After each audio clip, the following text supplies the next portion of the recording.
Olá pessoal, como é que vocês estão? Tudo certinho? Aqui é o professor Bruno Oliveira.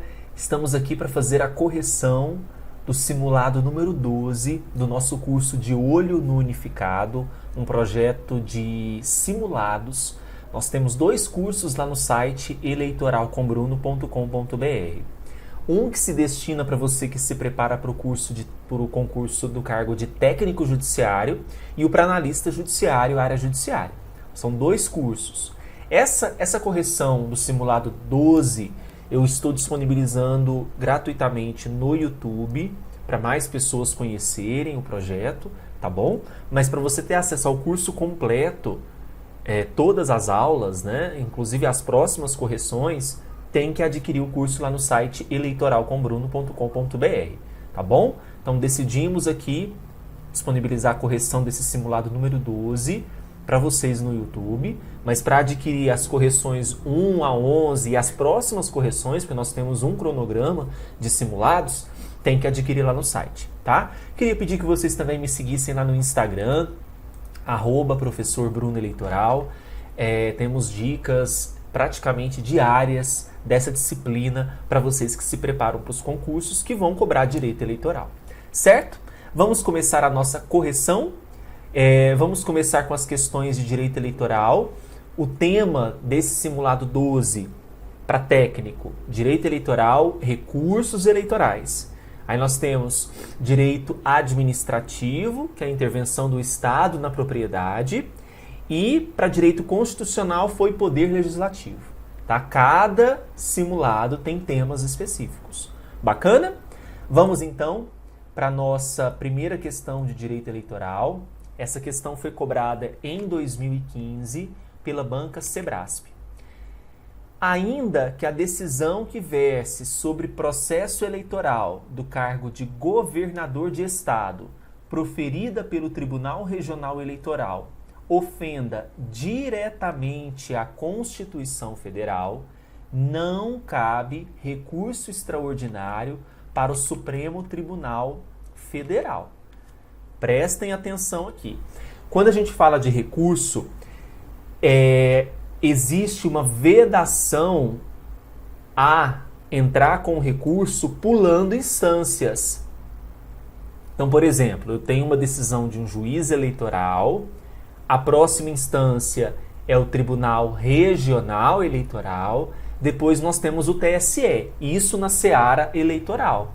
Então, eu não posso entrar com recurso de uma decisão de um juiz para o TSE. Eu tenho que passar, em regra, por todas as instâncias. Nessa questão número 1 está dizendo, olha, houve uma decisão que quem proferiu foi o TRE. Ofendeu a Constituição Federal. Só porque ofende a Constituição, é cabível recurso extraordinário ao STF? Claro que não. Qual que é a próxima instância depois do TRE? O TSE.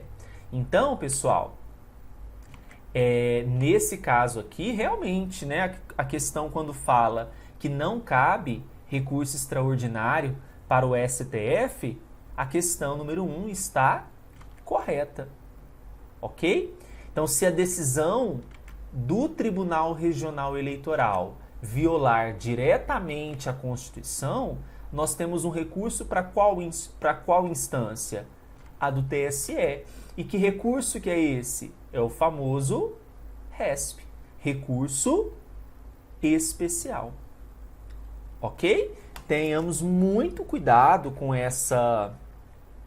esse princípio, né, de não poder entrar com recurso pulando instâncias. Então, a jurisprudência pacífica do Tribunal Superior Eleitoral, ela é firme nesse sentido, né? No sentido de que a interposição de um recurso extraordinário contra acórdão, que é uma decisão colegiada do TRE, é um erro grosseiro. E se é considerado como um erro grosseiro, inviabiliza a aplicação do princípio da fungibilidade. Porque o princípio da fungibilidade permitiria que lá no âmbito da decisão, a gente como se passasse batido. Foi um errinho aqui, vou entender que é um recurso especial, não vou deixar de apreciar, né? Mas nesse caso, não. Nesse caso é considerado como erro grosseiro. Então, questão número 1, correta. Número 2. O artigo 265 do Código Eleitoral, a Lei 4737 de 65, prevê hipótese de recurso inominado. Inominado é um recurso que não tem um nome, né? Vamos dizer assim. De competência do Tribunal Regional Eleitoral quando se tratar de matéria civil, contra atos, resoluções ou despachos dos juízes ou juntas eleitorais. Pois bem, o artigo 265, que foi aqui mencionado pela banca, né, que foi no caso do Ministério Público de Santa Catarina em 2014, diz assim: dos atos, resoluções ou despachos dos juízes ou juntas eleitorais, caberá recurso para o Tribunal Regional Eleitoral. Aí vem o parágrafo único afirmando: olha, os recursos das decisões das juntas serão processados na forma estabelecida pelos artigos 169. Esse recurso inominado, esse recurso colocado aqui pelo artigo 265, recebe esse nome, recurso inominado. Tem autores que chamam agravo de petição, tá? Então, o mais comum é chamá-lo de recurso inominado. Beleza? Então, na questão número 2, mais uma questãozinha que está correta. Bacana? Questão número 3. Os prazos para interposição de recurso especial, que é o RESP, e o recurso ordinário nos processos da Justiça Eleitoral são de 3 dias e de 5 dias, respectivamente. O que a questão está dizendo? Olha, o prazo para recurso especial, 3 dias. O prazo para recurso ordinário, 5 dias. Essa afirmação está correta? Claro que não, gente. Na Justiça Eleitoral vigora um princípio que é o princípio da celeridade. Em regra, preste atenção, em regra, os recursos na seara eleitoral serão proferidos em 3 dias. Então, tanto aqui o recurso especial quanto o recurso ordinário deverão ser promovidos no prazo de 3 dias a contar da decisão. Tá? Então, vigora, por conta desse princípio da celeridade, essa regrinha de observância a esse prazo de 3 dias. Então, a questão número 3 está incorreta, porque ela mencionou o quê? Mencionou o prazo de 5 dias. Tá? Lá no Código Eleitoral, nós temos, pessoal, o dispositivo que trata desse prazo. Tá? Estou abrindo o código aqui porque eu quero anotar para vocês onde que você vai encontrar essa informação a respeito desse prazo, tá? Então deixa eu só conferir aqui nas disposições gerais acerca dos prazos recursais. Encontrei. Vamos anotar? É o artigo 258 do Código Eleitoral. Olha só o que ele diz. Ele prevê que sempre que a lei não fixar um prazo especial, o recurso deverá ser interposto em 3 dias da publicação do ato, da resolução ou do despacho. Então, se a lei prever um prazo diferenciado, ok, obedecerei ao previsto em lei. Mas nesse caso aqui, a lei não fixou, né? A lei não fixa, nesse caso, a regra geral, 3 dias, tá bom? Questão 3, incorreta, não tem esse prazo de 5 dias. Próxima questão, número 4, banca FGV. Maria, candidata ao cargo de deputada estadual no estado Alfa, logrou êxito em ser eleita e diplomada. Bacana, então nós temos uma deputada estadual eleita e diplomada. No entanto, o órgão jurisdicional competente, qual que é o órgão jurisdicional competente no caso de deputada estadual? TRE. Ao apreciar originariamente a ação que for ajuizada por outro candidato, julgou procedente o pedido formulado e cassou o diploma de Maria. Então, a decisão, ela versou em cima disso daqui, ó, em cassação de diploma. O advogado de Maria, ao analisar a decisão, o acórdão, porque é um TRE, né? TRE, órgão colegiado, profere acórdão. Se fosse juiz, proferiria uma sentença. O advogado de Maria, ao analisar o acórdão, concluiu corretamente que ele era manifestamente contrário à ordem constitucional, decidindo com isso interpor o recurso cabível. Nesse caso, preenchidos os demais requisitos exigidos, qual recurso é cabível? Letra A, o especial, que vai ser julgado pelo TSE. B, ordinário, a ser julgado pelo TSE. Letra C, extraordinário, a ser julgado pelo TSE. Letra D, extraordinário, a ser julgado pelo STF. Letra E, de apelação, a ser julgado pelo Tribunal Regional Eleitoral, localizado no estado alfa, certo? Bom, se nós nos dirigirmos ao artigo 276 do Código Eleitoral, você vai encontrar o seguinte, olha, as decisões dos TRE são terminativas, salvo 2 casos de recursos que cabe ao TSE. Lembra aquela regrinha que a gente viu? Juiz ao TRE, TRE ao TSE. Então, quem vai decidir um recurso que vem do TRE é o TSE. Se eu voltar para a questão, eu já consigo eliminar algumas coisas. Vou eliminar a letra D, porque está falando que o STF vai apreciar. Vou eliminar a letra E, porque está mencionando que é de apelação, não tem esse recurso, né? No caso aqui do TRE para o TSE, e não é o TRE que vai apreciar. Recurso extraordinário, a ser julgado pelo TSE. Não, o TSE ele vai julgar 2 recursos, o ordinário e o especial. Então, já vou eliminar também a letra C. Letra A é o especial ou letra B é o ordinário? O que vocês acham? O artigo 276 fala o seguinte, olha, cabe recurso especial quando forem proferidas contra expressa disposição de lei e quando ocorrer divergência na interpretação de lei entre 2 ou mais tribunais eleitorais. E o ordinário? Quando versarem sobre expedição de diplomas nas eleições federais e estaduais, quando denegarem os remédios constitucionais. E a gente tem outras hipóteses também que estão na Constituição. Então, no caso em questão aqui, a gente tem o quê? Qual que é o tema central? Diploma. Cassação de diploma. Então, o recurso cabível é o recurso ordinário a ser julgado pelo Tribunal Superior Eleitoral. Ok? Entendido? Questão número 5. Com relação ao disposto no Código Eleitoral, julgue os seguintes itens. Acerca de recursos no processo eleitoral. Número 1. Cabe agravo de instrumento contra decisão denegatória de recurso especial no prazo de 3 dias. E aí?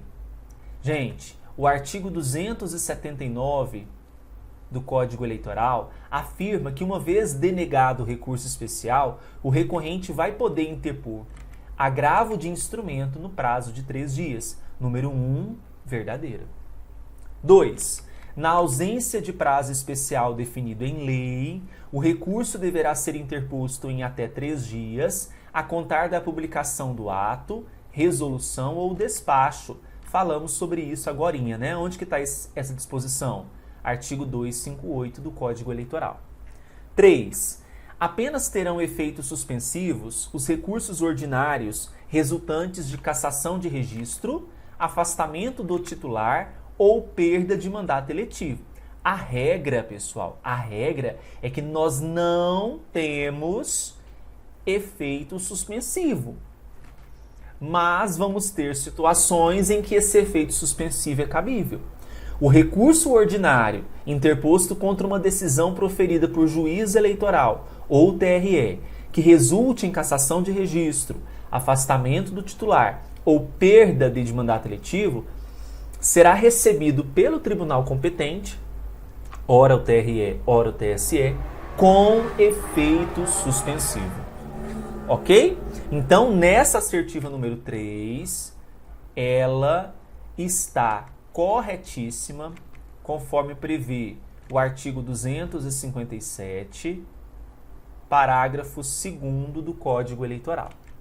E 4, os prazos para interposição de recursos são preclusivos. Muito bem. Só que tem exceção, né? O artigo 259 do Código Eleitoral diz que quando se discutir matéria constitucional, essa preclusão cai por terra. Tá bom? Todas as assertivas estão corretas, então nós vamos marcar como gabarito para a questão número 5, a letrinha I. Ok? Finalizamos direito eleitoral, nós vamos agora para direito administrativo com o tema intervenção do Estado na propriedade. Bora para iniciar agora já com a questãozinha número 6. Quadrix. O prédio de uma escola privada poderá ser requisitado pelo Estado em caso de perigo público iminente. Isso a gente percebe, né, no dia a dia, quando acontece uma tragédia, o Estado pode requisitar aquela escola privada, né? Não estou falando público, né? Privada, para atender a demanda ali daquela situação urgente. Nessa situação, os proprietários da escola poderão solicitar indenização pelas perdas decorrentes do período em que não puderem explorar a propriedade economicamente. E aí? O que vocês acham? Certo ou errado? Tem um artigo na Constituição, que é o 5º, um dos mais importantes para a prova, né? E o inciso 25, ele fala o seguinte: que no caso de um iminente perigo público, a autoridade competente poderá usar de propriedade particular assegurada ao proprietário uma indenização ulterior, uma indenização posterior, se houver dano. Se houver dano. Então, é possível sim, quando se fala de propriedade particular, nesse cenário aqui, essa possibilidade de assegurar essa indenização. Então, a questão número 6 está correta. Bacana? Fácil, né? Questão 7. Vejam a situação hipotética. João, possuidor de um terreno na beira da estrada, celebrou um contrato de locação com uma empresa pública, permitindo que esta empresa instalasse em seu imóvel uma torre e uma antena de telecomunicações em troca de percepção de aluguéis, que ocorre regularmente desde a assinatura do contrato. Alguns meses depois da celebração da avença, a empresa pública locatária permitiu que uma empresa privada de telefonia compartilhasse da infraestrutura dentro dos limites da área objeto da locação. Agora bora para a assertiva. Nessa hipótese, o compartilhamento da infraestrutura da estação rádio base de telefonia celular por uma prestadora de serviço de telecomunicação de interesse coletivo caracteriza servidão administrativa, o que enseja João direito à indenização e juros compensatórios em virtude da área utilizada para a instalação dos equipamentos. Por isso que eu falo que sempre é importante a gente fazer a leitura de informativos. O Superior Tribunal de Justiça, o STJ, já tratou sobre esse assunto. E o que o STJ diz? O STJ falou o seguinte: olha, o compartilhamento de uma infraestrutura de estação rádio base de telefonia celular por prestadoras de serviço de telecomunicações de interesse coletivo caracteriza sim servidão, não ensejando direito à indenização ao locador da área utilizada para a instalação dos equipamentos. Então, não enseja direito à indenização. Isso está no informativo 614. O relator foi o ministro Luiz Felipe Salomão, lá em 2017, STJ. Então, a questão número 7 está errada. Por quê? Porque não enseja a João direito à indenização. Ok? Informativo 614 STJ. Ok? 8. Situação hipotética. Vejam só. José, proprietário de fazenda com mais de 25 hectares, cuja área é utilizada em sua maior parte para a criação de gado solto, responde a um processo em virtude da Polícia Federal ter encontrado culturas ilegais de plantas psicotrópicas, sem autorização do poder público, numa área de cerca de 150 metros quadrados. Assertiva. Nessa situação, no que diz respeito, preste atenção, no que diz respeito à expropriação confiscatória decorrente da constatação de cultura ilegal de plantas psicotrópicas em imóvel rural, a União ou seus delegados podem impor a João, compulsória e imediatamente, a perda da porção da gleba, excluídas as áreas produtivas, sem qualquer indenização, e deverão destinar a área confiscada especificamente à reforma agrária. E aí? O que vocês acham? Declara a perda da porção de terra, né? Exclui o que está produtivo, não tem direito à indenização, e a área vai ser especificamente para a reforma agrária? O que vocês acham?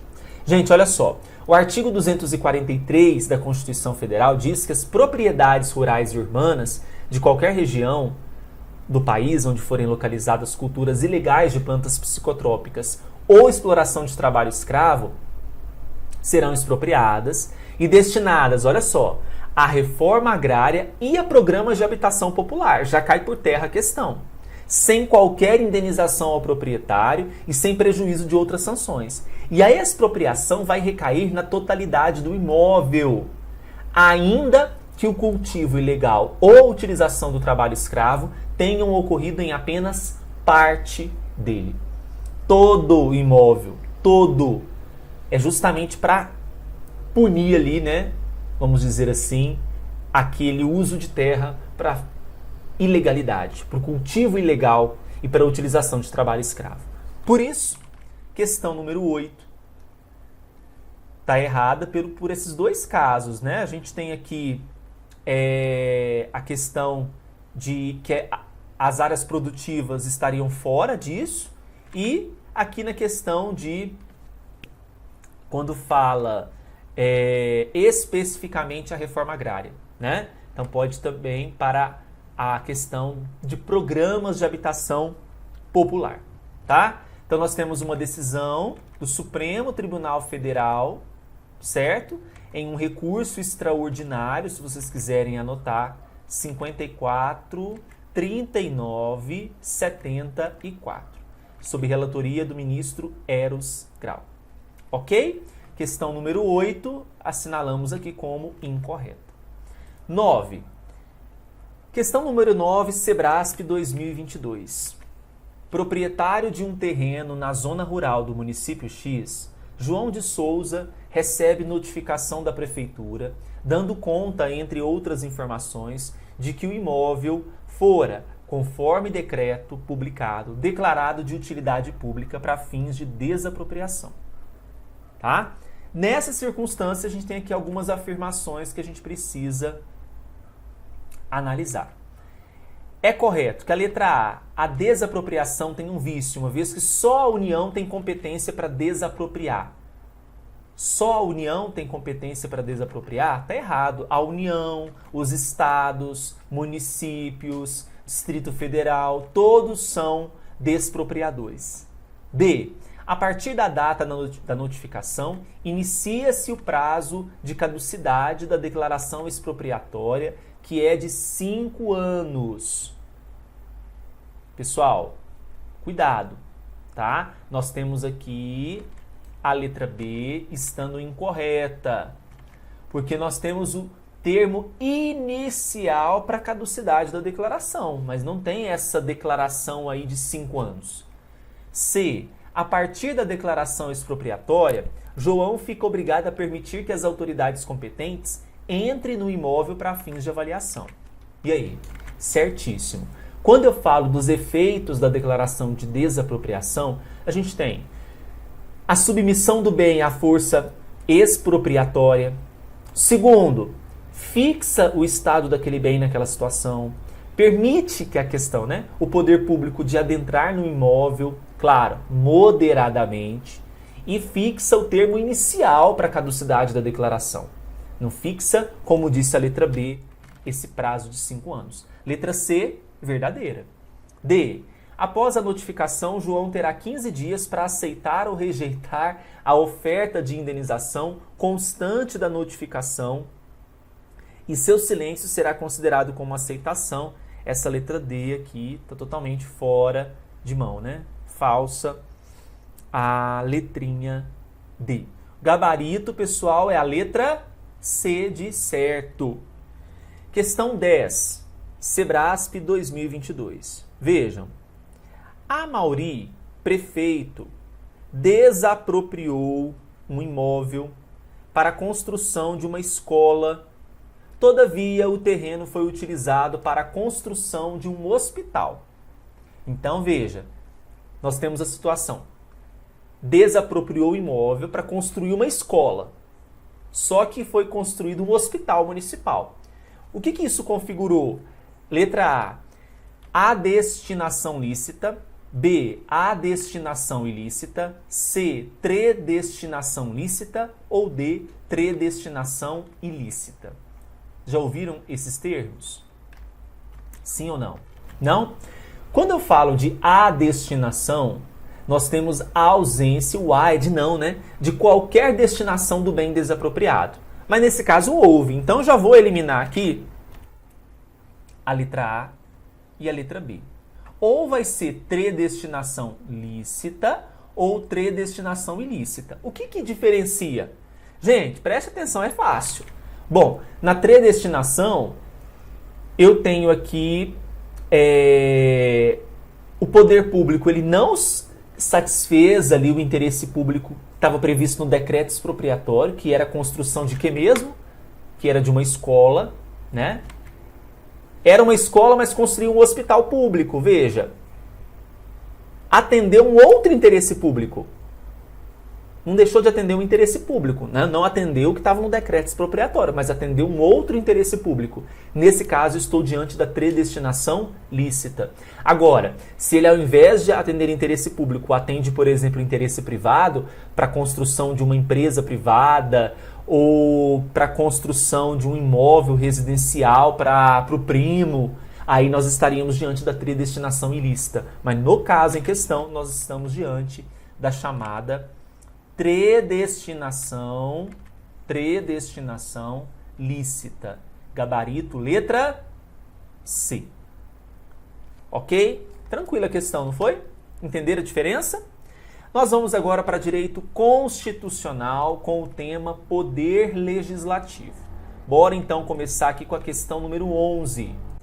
A questão número 11 diz o seguinte: as comissões parlamentares de inquérito, as CPIs, possuem poderes de investigação próprios de autoridades judiciais para apuração de um fato determinado por um prazo indeterminado.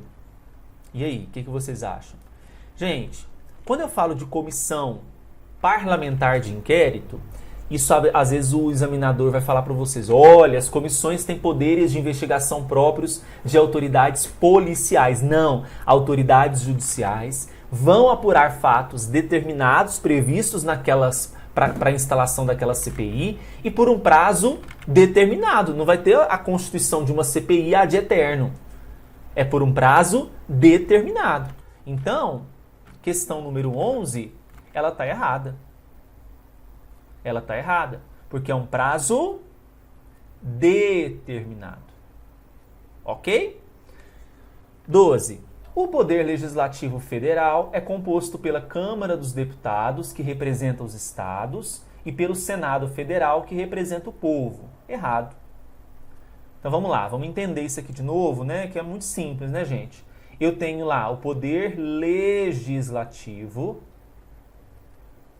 Federal, Nós estamos analisando o âmbito federal. Eu tenho a Câmara dos Deputados e eu tenho o Senado Federal. Câmara dos Deputados representa o povo. Senado Federal representa os estados. Câmara e Senado compõem o Congresso Nacional. Questão 12, incorreta. Ok, pessoal? Ficou claro? Sim? Questão número 13. É de competência exclusiva do Congresso Nacional autorizar que o vice-presidente da República, quando for interessado, se ausente do país por mais de 15 dias. Questão número 13, sem qualquer problema, é literalidade da Constituição, artigo número 49, inciso 3º. Compete exclusivamente ao Congresso autorizar tanto o presidente quanto o vice-presidente a se ausentarem do país quando a ausência for maior que 15 dias. Tá? 14. Orlando exerce cargo de vereador no município X. No dia 2 de fevereiro de 2022, já no exercício do mandato e estando em um bar do referido município, Orlando se envolve em uma briga por dívidas e acaba proferindo xingamentos contra Armando, também vereador em exercício. Considerando o fato narrado, assinale a afirmativa correta. Letra A. A conduta de Orlando pode configurar crime contra a honra de Armando. B. Orlando não cometeu crime, pois está no exercício do mandato e possui imunidade material. Letra C. Orlando não cometeu crime, pois os xingamentos foram proferidos contra outro parlamentar.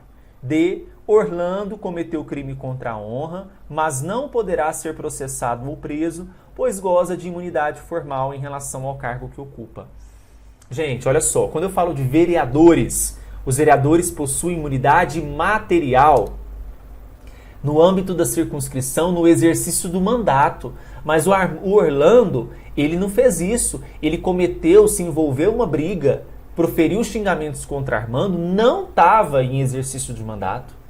Estava numa situação alheia ao exercício do mandato. Ele não tem imunidade aqui material. Então pode sim configurar crime contra a honra de Armando. Então a conduta de Orlando pode configurar crime contra a honra de Armando. Questão 14, gabarito, letrinha A. 15. Quanto ao poder legislativo, vamos marcar aqui a correta. Letra A.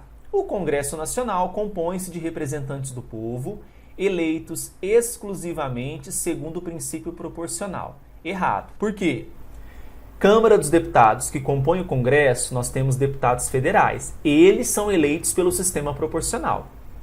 O Congresso também tem o Senado. O Senado, os senadores são eleitos pelo princípio majoritário, sistema majoritário. Então, eu não posso dizer que todos ali vão ser eleitos pelo princípio proporcional. B. O Senado Federal compõe-se de representantes do povo, eleitos pelo sistema proporcional. 2 erros. Nós temos aqui representantes dos estados no Senado, eleitos pelo sistema majoritário. Letra C. O Senado Federal compõe-se de representantes dos estados, eleitos segundo o princípio majoritário para mandato de 4 anos. Não. Mandato dos senadores, 8 anos. D. Compete privativamente ao Senado Federal vetar projetos de lei total ou parcialmente. Essa competência de veto a projetos é competência do presidente da República. Né? Ele sanciona e veta. O Senado, a Câmara, vota projetos de lei. Letra E. Cada estado e o DF elegerão 3 senadores com mandato de 8 anos. Para vocês saberem quantos senadores são, é só lembrar da palavra Senado. Senado tem quantas sílabas? 3. Então, nós vamos 3 senadores. Tá? Então, nós temos 3 senadores, mandato de 8 anos. Vai ser o gabarito da questão número 15. Tá bom? Dessa maneira, a gente fecha mais um simulado. Esse foi o simulado número 12. Se você que assistiu gostou, quer adquirir todos os simulados que a gente teve até agora e também participar dos próximos, passe no site eleitoralcombruno.com.br. Um grande abraço, bons estudos para vocês e até o próximo.